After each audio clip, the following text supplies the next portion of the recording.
Thank you for joining us. For over 31 years, the Shalom Show generally focuses on the achievements of the State of Israel and on Jewish life in general. This year, we are covering political subjects more than usual, in which we impartially present leaders both from the left and the right. Our special guest today is Member of Congress Debbie Wasserman Schultz, Chairwoman of the Democratic National Committee, who will share her views on current issues and Israel following these messages.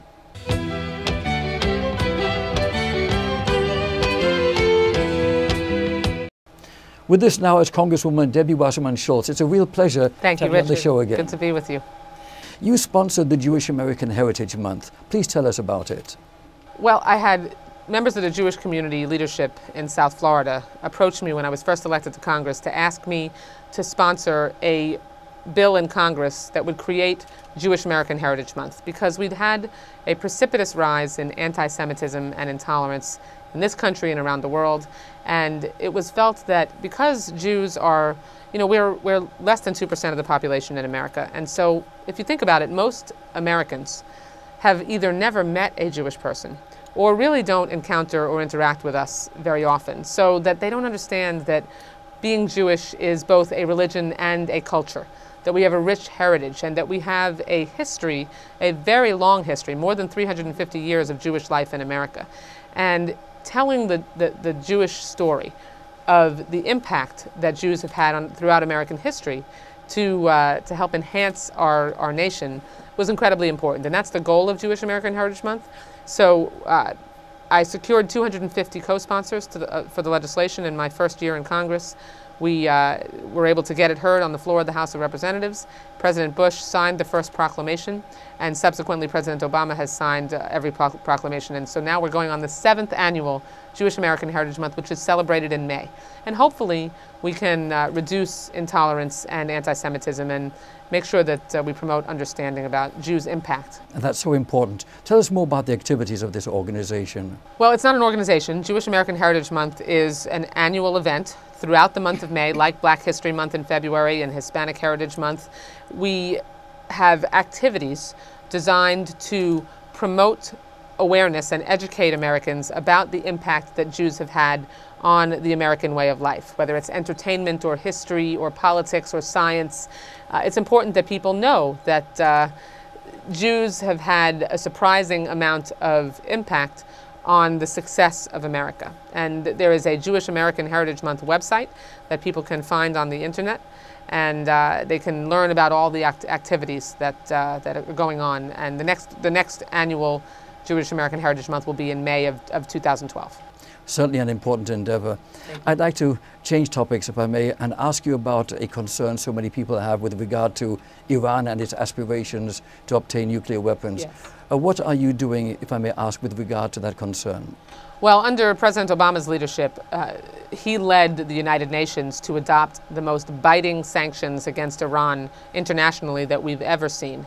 In fact, he was able to for the first time, to get China and Russia to vote in support of those biting sanctions, because we want to make sure that Iran never has an opportunity to reach their goal of securing nuclear weapons. And in the United States, the U.S. Congress, through President Obama's support, has passed legislation which includes significant sanctions against Iran, making sure that we do not engage and lock down their ability to economically interact with anything in the United States.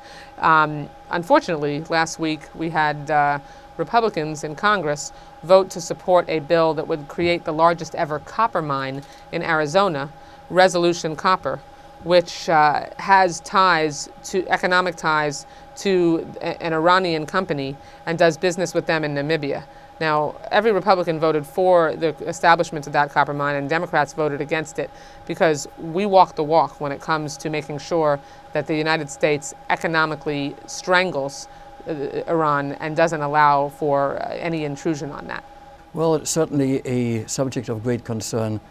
And another, of course, is that of promoting a better understanding of Israel and Jewish life in general. Yes. It seems that we are experiencing a rise in anti-Semitism in the world. And tell us about your endeavors, your actions in trying to address that concern. Well, I am one of the co-chairs of, for example, the Jewish Latino Caucus. We created a caucus that brings together both the Latino members and the Jewish community members of Congress to work together so that the Hispanic community and the Jewish community can establish stronger ties, can work together to fight discrimination, work together to advance the values that both communities share, improving education, fighting to make sure that people have good access to health care, making sure that our cultural traditions are preserved. And so that caucus is allowing us to work together and get to know each other better and have the two communities forge bonds and strengthen them. In addition to that, we, through Jewish American Heritage Month, have been able to promote cultural activities in non-Jewish communities to make sure that there is an awareness and understanding about Jewish way of life. I mean, sometimes our traditions as Jews are unfamiliar or foreign to Americans who just don't interact with Jews on a regular basis. So the more tolerance and understanding there is, I think the more likely it is that we begin to reduce anti-Semitism. We have to make a concerted effort. Another concern many of our audience have, as they should, is the need to remember the lessons of the Holocaust and the truth of these horrific atrocities that were perpetrated by Nazi Germany.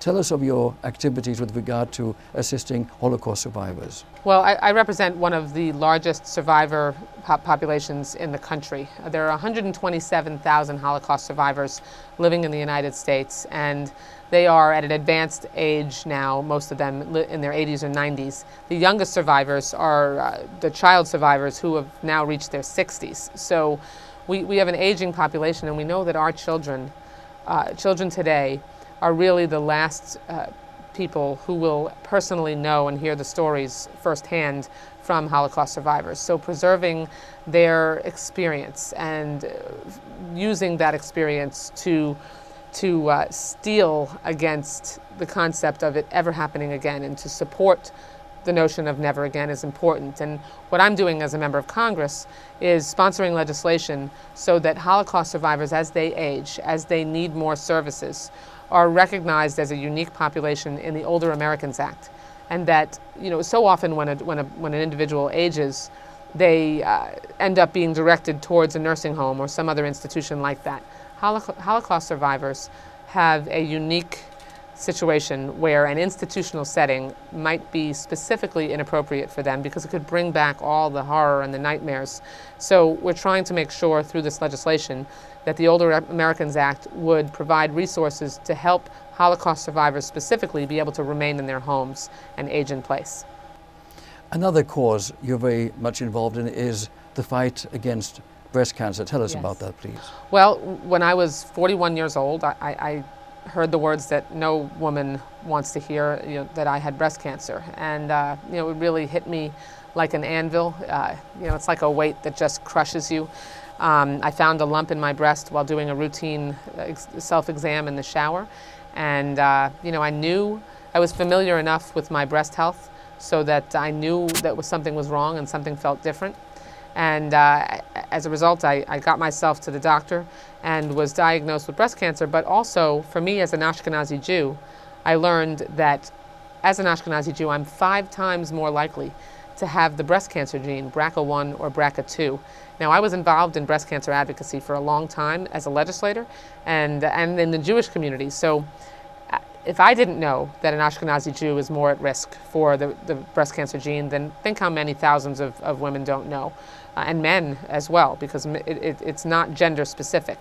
And it turns out I do have the breast cancer gene, the BRCA2 gene, which made it more likely that I would have a recurrence, and also more likely that I would have up to an 85% chance of getting ovarian cancer by the time I was 50. I passed legislation called the EARLY Act, the Education and Awareness Requires Learning Young Act, to educate young women and ethnic and racial populations that are more at risk about their risk and help catch breast cancer early, so that because early detection saves lives.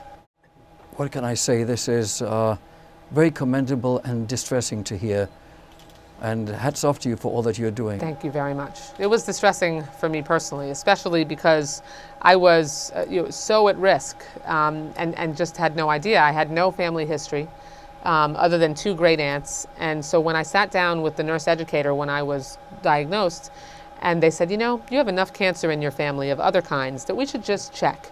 Well, knowledge and awareness are things we need more of in this world in Yes. general. I need to ask you a little bit about the current administration. Sure. Is President Obama, in your opinion, losing support among the Jewish community? No. In fact, I have spent a lot of time traveling around the country and spending a lot of time here in South Florida with large numbers of large groups from the Jewish community.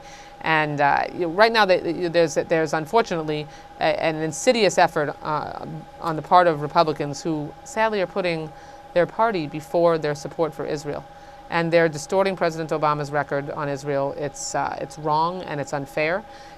So we're trying to get the information out about his stellar record, about the fact that the Israeli leadership has specifically said that Israel has no better friend than Barack Obama. He's proposed and supported and passed the largest amount of military assistance ever, advancing Israel's qualitative military edge over its neighbors, over its enemies, made sure that in front of the entire world that it is very clear that a unilateral declaration of a Palestinian state is unacceptable, would never be supported by the United States, and that is only through direct bilateral negotiations that a 2-state solution will be possible. The political landscape in the Middle East is changing so dramatically, and it's as unstable as ever. What are your thoughts on the implications for Israel's future? Well, the Arab Spring, while we simultaneously admire the nascent democracies that are cropping up, but we admire them with caution. I think we have to be very careful about, and President Obama has been diligent about this, being very careful about making sure that we maintain relationships with the new small d democratic leadership in these countries, so that they don't turn hostile towards Israel, and so that we make sure that they move in a direction that is supportive of Israel as a Jewish democratic state, and that we make sure that that the incoming leadership doesn't make an already difficult situation even worse, and in fact potentially could be better. May I ask you if you regard Israel, does the administration regard Israel as important an ally to the United States as ever? Oh yes, I mean Israel is our strongest ally in the Middle East. It is a very special and close friend, a relationship that we treasure, a relationship that President Obama treasures. In fact, Prime Minister Netanyahu is the world leader that President Obama has spoken with the most, interacted with, and worked with the most since the inception of his presidency. They are an incredibly important strategic and political and diplomatic ally, as well as working together through so many different relationships, scientific and education and healthcare and culture, and I mean our peoples and our relationships between our government are so intertwined. Before we conclude, I'd like to ask you about your plans for the future. Well, my immediate plans are to continue to be a good mom to my kids, a good wife to my husband, to be a good representative of the people who live in the 20th District in Florida, to hopefully be re-elected by them next year, and to continue my work as the chair of the Democratic National Committee, helping Americans understand the difference in the 2 directions that they will have a choice to go in. This will be an election where we're standing at a crossroads with a very stark choice, and we could continue to move forward, create jobs, get the economy turned around, make sure that the values of the Jewish community, the notion of tikkun olam, and that we should be part of repairing the world, is supported by our government, or we could go backwards. And go back to the days when corporate America was allowed to write their own rules, when the wealthiest, most fortunate Americans were the priority of the government, instead of making sure that the middle class and working families get a fair shake. That's the choice that I think people are going to have next year. So I'm spending my extra time trying to help American voters understand that choice. This has been a real great pleasure, and I want to wish you the very, Pleasure's very mine. best. Thank you so much for being with us. Thank you. I'll be right back.